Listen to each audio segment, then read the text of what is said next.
Hey everybody, it's Joe Solari here in Chicago, and Craig Martell coming to you live from the Sub Arctic. all right. And did I see that your snow had melted?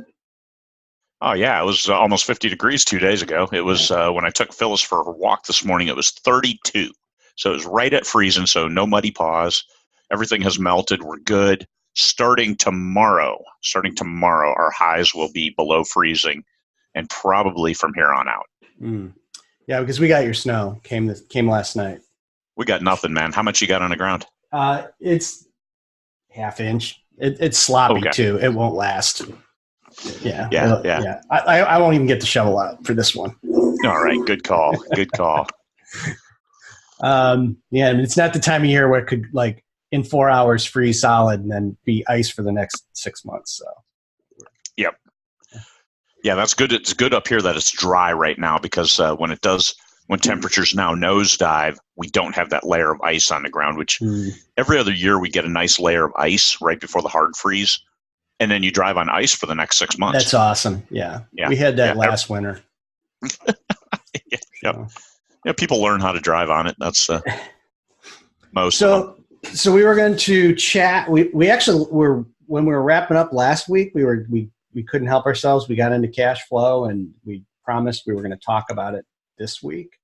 And so I thought we'd rolling up into the Vegas conference being the business focus that I have there. This is certainly stuff I've been doing a lot of research on and always talk about, but this is something that you're also pretty passionate about. So I thought Yeah. we kind of revisit this. It's been a while. I was looking at the videos and it's been like, right. It's almost been 2 years. Holy cow. Yeah. Yeah. How about that? Out of control. Wow. Yeah. But cash flow, give us a definition. Let's start off on an even, everybody starting off on the same page. Sure. So when we're talking about cash flow, let me first off out what we're not talking about is profit, right? So when you talk about business basics, you have your income less your expenses equals profit, right? That doesn't mean that's actual cash. And the best example of that is for authors is this month you have whatever your sales may be on Amazon. Let's say it's $10,000 in book sales. That's not cash, right? That's your $10,000 in revenue. And let's say to get that in this month, you had $5,000 in expenses. So you have $5,000 in profit. That's still not cash. You don't see that cash until 2 months later when it hits your account. So that's how you would account for cash flow. It's the cash that you actually have coming in and the cash that you have going out. How was that? That's good. That's good. And real life examples. July was a down month for me, like 50% of what I made in June. And then I made even more than that in August, right? But July, August, end of September, right? Mm-hmm. So I was looking at, hey, plane tickets for next year. I buy my tickets way, way in advance. And I'm like, cool, let me get into the next cycle because my August cash is good, September, end of October. So the credit card bill, my miles, but because I always pay it off every time. I don't carry any credit. And let me do that. Well, I missed. I thought I paid into the new credit card cycle, which then gives me 30 additional days, or it gives me about 50 days actually before I have to pay it. And I thought I got it in the new cycle, and I didn't. So I had to pay that out of the July reduced cash when it hit, and that was unpleasant to say the least, because it turned me upside down for that one moment in time. And then as additional Vegas expenses popped up, because you know what, you pay those right now, and then the potential, I'm like, okay, I'll be fine in November, but right now the cash took a dip, and all of a sudden, holy crap! So cash flow is king. And that's I misguesstimated by 2 days because I'm like, oh, let me buy those tickets right now. My tickets to SPS in London, and I missed it by 2 days and did a self boning Well, and that's a good point. Is it's there's the example I gave was kind of like a monthly kind of Mm-hmm. bigger picture, but cash flow gets really granular, right? So for Yep. authors, you get paid on the 28th of the month for most of us. Yep. The big check is coming, say, from Amazon, and it hits on your account on the 28th. You may have some other stuff that's trickling in, but you kind of have these, singular cash events where all the money comes in. And then you probably have expenses, the stuff you have to pay out, that are happening over a period of time, right? So, if it's subscription fees for your email service provider, or this month you're putting books out, you need covers, whatever that might be, you have to, understand that, okay, I've got this slug of money, this cash has to last how long to get to that next point? Because whenever you get in a position where you're short of cash, it's going to impact the business. Yeah. Yeah. And that's, what is your slush fund? Some people call it a slush fund. Some people call it the war chest. Other people will call it the I forget the term, but it's a ready available cash. And my bottom line is I need to have at least $5,000 available at any point in time in case a narrated book pops up. Hey, you got this book done early. Here's 2 covers. I'm waiting on 3 covers. That's $1,000. Oh, sorry, not 3. I meant 6.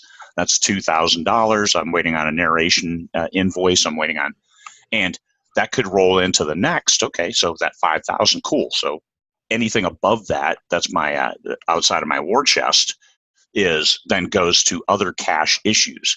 So having cash on hand is king. When I first started, I started writing full-time in 2015. 2016, I was going to start my publishing journey, and I had enough cash set aside to handle a whole year of expenses and stuff, which it was just covers and editing back then. I didn't have narrators. I didn't have a lot. I didn't have the high-end covers. I didn't have a lot of other stuff, right? And I had no expenses because of I wasn't traveling to any shows. I wasn't doing anything ancillary to hanging out in Alaska and writing. And then now the cash needs are rather significant because of so much production. When I went to collaborators, about half of those were work for hire, which are, pay by the word. So when they turn in a manuscript, you have to pay them. And I pay within 1 or 2 days of the accrual when that bill is due. I don't delay anything. Hey, you have 30-day terms. I mean, a lot of companies, they run on 30-day terms. I just pay within 30 days, and I pay immediately because people did the work. They deserve the money, and that's my personal attitude toward running a business. But this year I had significant expenses in the first 6 months because I had covers, editing. Oh, by the way, paying by the word too. So the cash flow out was rather substantial, and a couple of those series didn't hit well. So I was taking the successful series. It was the traditional publishing model of using the successful the winners to pay for the dogs to pay for the ones that weren't. Yeah. And so I went through all that, and halfway through the year, I'm looking at, holy crap, this is a revenue neutral effort. Well, and also I donate a lot of money. I give a lot of money to people. I support a lot of different causes, right? I had one author pass away this year. And so that was like $20,000 that I just here have this, survive and do better and live till the next day. But going into the second half of the year, I drew down those cash flow challenges. And now all of a sudden, hey, we're okay, except for July. July was such a bad month from a revenue perspective. And so August, what did I do? I upped my ad spend. So I'm using June revenue to pay August bills, and hey, not bad, because August numbers went way up. September numbers went way, way up. October numbers are with two earning days left in this month. October is already my second highest month ever. Good. September was my highest month. So it's all good. especially now because now my costs are way low. So the second half of the year is really going to be a home run. Mm. Well, you mentioned that when you started, you had some money set aside to kind of get through your first year. And I think that not everyone's circumstances are like yours. Yeah. Some folks are, they really want to make this thing happen, but they're trying to do it with the money that that they have in their own savings to invest. Right. Yeah. And I think that we should kind of talk through that for some folks, and that, that isn't a unique situation. Like anybody that invests, first off, you have to think about yourself from the investor's perspective. Like you're investing in this new business. You're no different than a venture capitalist that invested in any kind of new venture. Like their main objective is they want to put in a certain amount of money. They're hoping and praying that that's the last money that has to go in, and they're expecting money back for that, right? The worst thing that can happen is what typically happens, and anybody that's been involved in startups is like, you have a plan and you put money in, but that's not enough. Yeah. Right? Yep. And especially with books being so, I don't know, volatile is the right word, but like you're not going to know if your books are going to succeed until they get in the market. That's right. And the reality is that it usually takes several books to kind of find your voice and find your audience. So you have to plan to have the money to get through that. Like if the plan is, let's say, to write 3 books, do you have the money saved up to do all that, figuring you never make a penny on those books? And if you don't, what's the plan? Like, how are you going to, you have to have a plan to get that money. You can't hope to do it on credit cards, or the first book is going to pay for the second book. But you can bootstrap, and that's Barry Hutchinson had a great presentation in 20 Books London. Mm-hmm. And so look for that on YouTube and watch his presentation. You'll be pleased because his cash flow was he didn't spend any money out of his pocket through his first 3-4 books, whatever. And he still didn't. He has spent no money out of his pocket. He's only used money that he's earned from the business. Mm-hmm. Now, he did his covers himself, so he taught himself how to do covers. They were genre appropriate for his particular genre. They're kind of crazy, but that's, it's Monty Python style humor. Mm-hmm.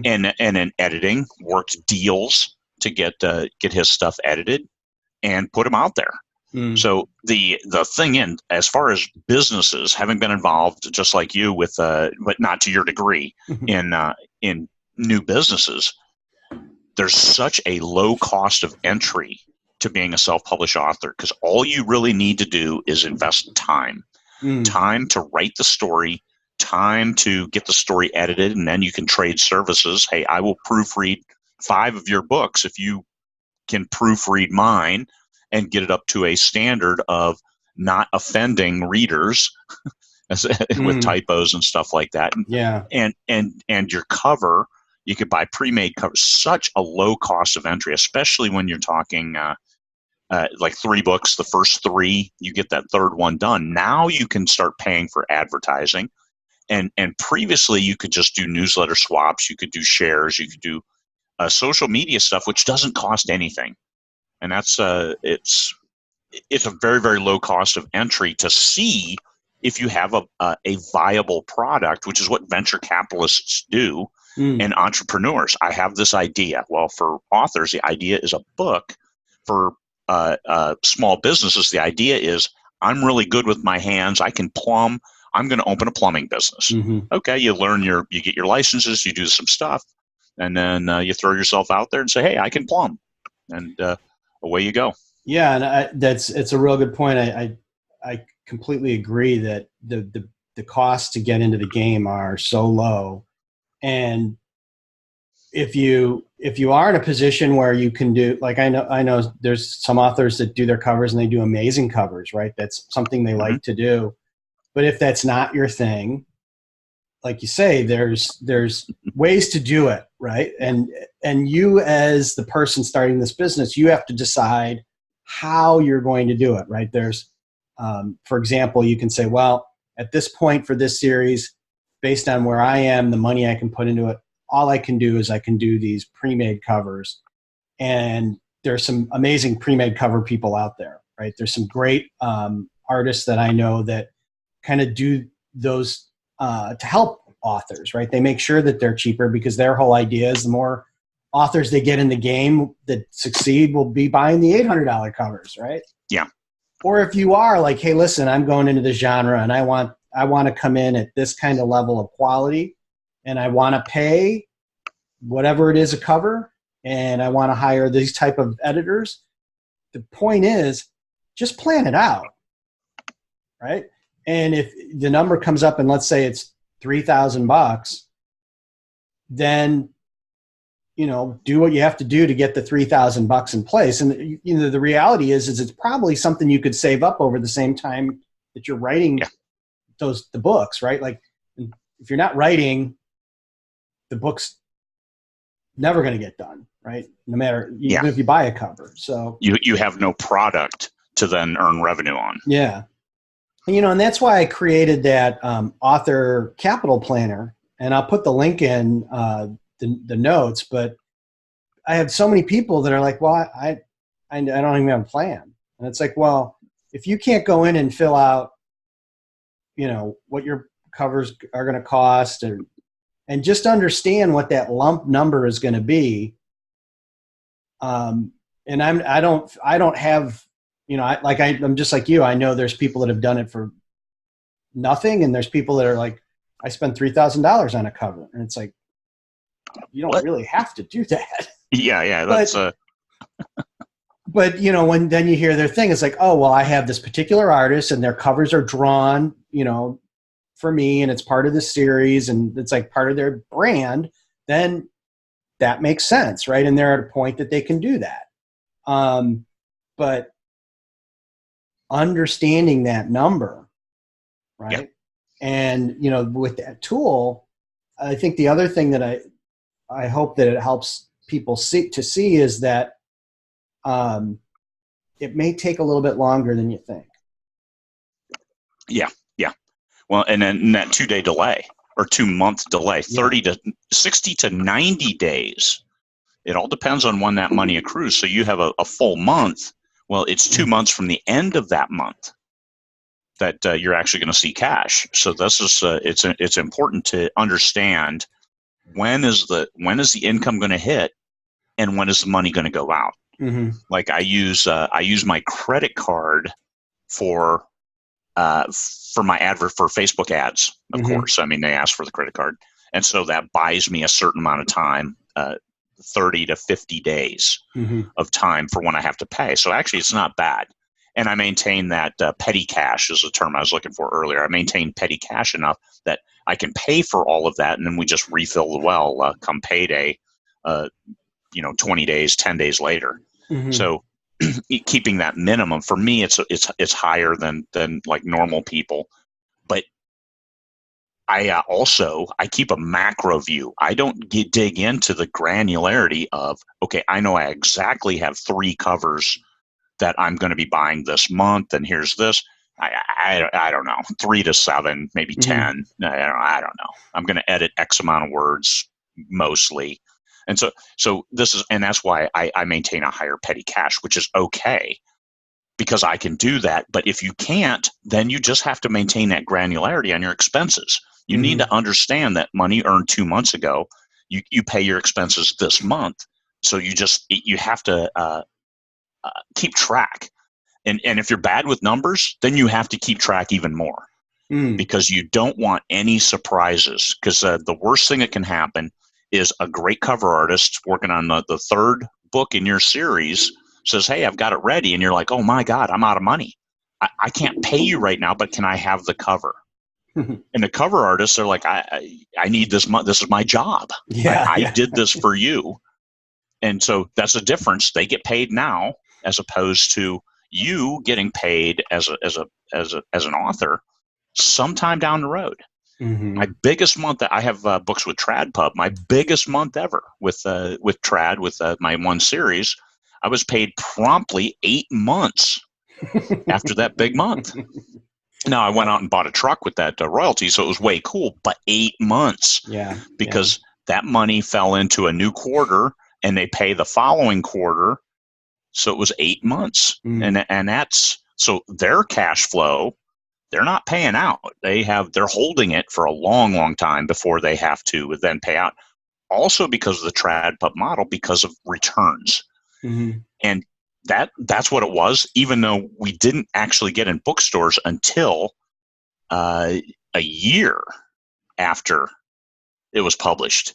So they maintain that trad pup model based on, hey, if they return your paperback, but we don't have any paperbacks published, but this is our model. So they're holding my ebook cash for fucking 6 months before they paid me. But it's a standard contract. Yeah, it's the model. Yeah. Yeah. And I signed up. I signed the contract. I knew that. Well, that gets, I wrote a blog piece for the Draft to Digital guys called the Launch Trough. And it was about understanding this whole cash flow piece. And from them, one of the biggest things that they get calls about is like, well, where's my money? Well, it's like in that model, it's different, right? Because they pay a period after they get paid by whoever it is, right? And if they're aggregating that, they got money coming in at all different times. Yes. And all that stuff's in the fine print, but people never read the fine print. But if you're using some of these different models, understand the payment terms and how they're set up. This going back in time, one of my businesses, our biggest customer was General Electric. And their terms were you got paid in 90 days. Right? Like that was it. Like that was their standard terms and conditions. If you wanted anything different, then too bad, right? Because there was nobody in there that could adjust that. Yeah. Now you really didn't. You couldn't negotiate that down. Yeah. Now one thing happened is with our business, we had this big contract where we did negotiate better terms. Okay. We got we when I say we negotiated better terms, we had the 90-day terms. They switched to 120 days.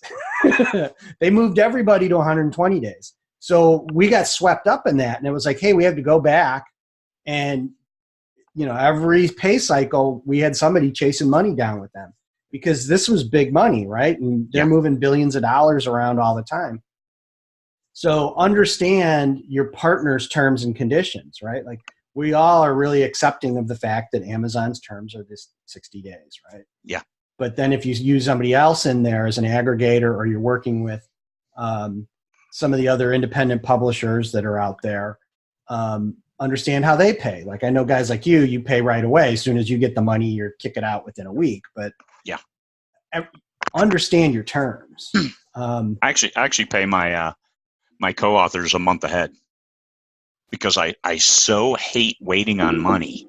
And I understand what the terms are, but because I just paid yesterday through the end of October. So that's earnings on estimated C.r.e.a.m rates and things like that. So it's like, I know we're going to earn money next month. So if it's down, oh, well, I mean, we're still going to cover that. But still, I'm not going to get that money for, it's October, so end of December. Yeah. And I paid them because I don't want them waiting for money. The other thing you touched on, and we talked a little bit about in the beginning stages, understanding that launch trough. I think one thing for new authors, if you don't have an understanding how quickly your books pay back, I mean, everybody goes through this cycle, right? You have no idea, are your book going to pay back in 20 minutes or 20 months, right? Yep. Payback, also earn out. These are terms we use to say, here's what I spent on the book. When I make exactly that amount, so now everything beyond that goes into the profitability minus ads. So it's earn out or is what you're talking about there. Yeah. So like for example, and we'll take ads out of the equation just to keep the math simple. But if you you spent $500 on a book cover, you spent $500 on editing, you're $1,000 in the hole. And depending on how long it takes you to actually get published, let's just say, for example, it's 2 months. So you're $1,000 in the hole. Now your book launches, and let's say on the first day you have $1,000 in sales. You still have 2 months before that money hits the bank, and you're just at even. So that would be the trough, right? The depth would be $1,000. The duration would be 4 months, right? Nice, good explanation. So knowing that once you kind of have put books out, you understand like, oh, I get paid back in the first day. I know a lot of people do that. Or it's like I get paid back in 3 days or 3 weeks. But one thing to keep in mind, if you're a new author, you're just launching, you're going to make 60% of your money most likely in the first 3 months, right? So if you don't get your payoff and break even in your first 3 months of your revenues, God knows how long it's going to take. Yeah. Right. Well, and then there are other things to do, and I put that in my book, Pricing Strategies, which comes out tomorrow, as I up the, and that's also part of Pricing Strategies and Cash Flow.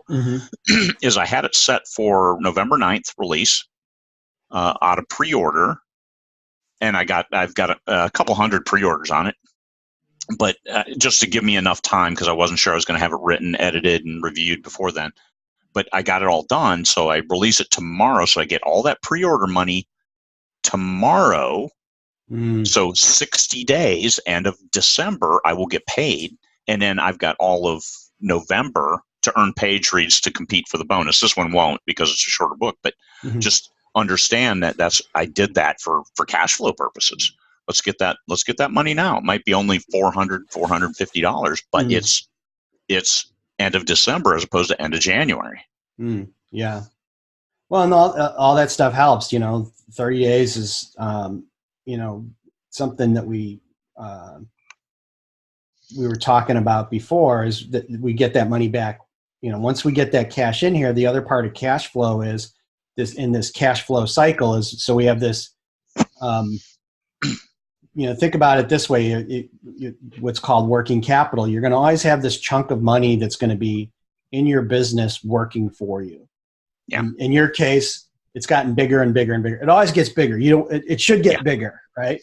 Now you can optimize that, right, by some of the tactics we're talking about here, where you get the money sooner so that you can deploy it faster, right? Because the whole idea is you send that money out on the street and it goes out and finds more money and brings it back. Yeah. But understand it's always going to go up. I lost my track of what point I was trying to make. You said earn out within 90 days, the first quarter. I've got a series that I finished all 9 books. I finished the first 6 books 3 years ago, right? And then did 3 more books a little over a year and a half ago, just because I promised my readers, and I had the covers for them, and I had nice Tom Edwards covers that I paid like $700 each for. So I'm like, hey, I'm going to use these damn things, and wrote the last 3 books. Well, so those last 3, just because of the big delay, did okay, but they didn't earn out, right? They never earned enough to offset that. But what I did is I consolidated all 9 books into a single collection, and that has been carrying the lion's share of my profitability for the last 3 months. That single collection, it's just under 3,000 KENP, which is the max you can get paid. I priced it at $4.99. So it's if I sell a copy, I get reasonable money. If somebody reads it, I get like $13.50. So that's more than a 1 month subscription that I can get payback from Amazon. So that one there, some of the books didn't earn out, but now they have all well earned out because of just this one collection. So your books always have value, but from a cash flow perspective, I would have never said, well, geez, I better wait 3 years before I can start making some real money on this series. I mean, nobody says that. They determine in those first 3 months, this is a good series or not. We had a little interruption there here with the power, but we're back, and we'll kind of wrap up before it might happen again. Yeah. So what we kind of hit on kind of early stage cash flow management. And it's really kind of at the launch book level. And then we were really talking about as you scale your business up and understanding working capital and the cash flow cycles. So did you have anything you wanted to add there? And the thing is, you need to keep track. If you don't keep track, then you need to have a lot of money in a working capital file, a petty cash, a war chest, so you can dip into it as you need to as things pop up. So just understand what's going to cost you money now, how you can flow that, because I have a credit card where I earn miles. If I'm going to spend the money, I might as well earn some miles and get some travel, because I do travel enough. And then when that bill hits, so you have to pay it. So my advertising is anywhere from 20 to 50 days when I need to pay it, and not right now. And that's Facebook ads. Well, and I would just understand, and when you get your revenue, and especially as you have multiple revenue streams, when do you get your Audible revenue? When do you get your other revenue? When do you get your D2D revenue? When do you get Amazon? Amazon hits, could be the 28th, could be the 1st. I mean, sometimes it just depends where that weekend falls. Well, the one thing I would add is, in your case, you've always been somebody that enjoys tracking this stuff, and you've got your super spreadsheet. You do this. If you're not that kind of person and you haven't done it, understand that this gets a lot of people in trouble, right? Because did you pay your taxes? Yeah. Well, the other one that I've seen a lot lately is people that are when they come to me and work with me, a lot of times why they're doing it is their success is building on itself. And they get to a point where suddenly they're wondering where all the money went, right? And with my background, we've scaled up some pretty big businesses, and I've never found a way other than basically building a model, figuring out when the cash would run out, and then backing down, right? Like so you never run out. So you never run out, right? Yep. That's how you find the right growth rate for the business. Is like, okay, when is it that there's this big chunk of money, cash that's missing to keep going in that cycle, and then you have to pull it back to get that petty cash reserve. So it's not an easy thing like you can just go in and figure out. No. So if you are scaling up and you're not looking at this stuff, you really need to ask for some help and to start tracking this stuff, because what will happen is your success will get the best of you. You'll be like, what happened to the petty cash drawer? It's empty. It's like, well, you put all that money out on the street and it's not come back yet. Yeah. And while it's out there, you got bills to pay. Sorry, honey. Yeah. And that's not a position you want to put yourself in, where you're leveraging then, as in you're promising people, hey, I'll write you a story in the future for some money now. And sometimes that's okay, because ghostwriters, this is how they make their money, because they get paid now for their story, but then they have no future rights. So it's a trade-off, and it goes to cash flow, and it's okay. I mean, ghostwriters can make a very, very good living jamming the words now, but having no real ownership of those words, besides the fact that they're learning and getting better at writing every day. Your dog just ran by. I love your dog. Bloody. So it's all part of as the business mindset, and it's okay. Everything is okay as long as you manage it. If you measure it, you can manage it. And this comes down to the money. You've got to measure when it goes out, when it comes in, and make sure that you're not upside down at any point in time. Upside down as in you go below what you have available. Yeah. And that's it's you can spend more than you make. It's okay as long as you've got it set aside. You can run at a deficit until you are running in the positive. Absolutely. And where I see people end up when they do get themselves jammed up, they either don't pay the taxes or they don't pay themselves, right? Like and so like those are two things that we don't want to have you in that situation, and they're preventable if you do a little bit of planning. Yeah.